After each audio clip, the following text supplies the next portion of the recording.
بسم الله الرحمن الرحيم سبح اسم ربك الأعلى الذي خلق فسوى والذي قدر فهدى والذي أخرج المرعى فجعله غثاء نحوا سنقرئك فلا تنسى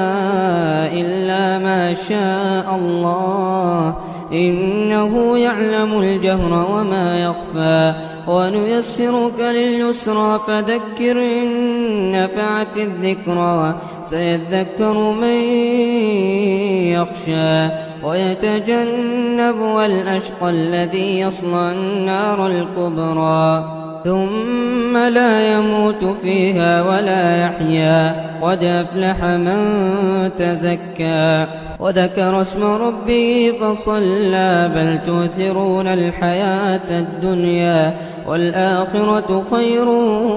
وأبقى إن هذا لفي الصحف الأولى صحف إبراهيم وموسى.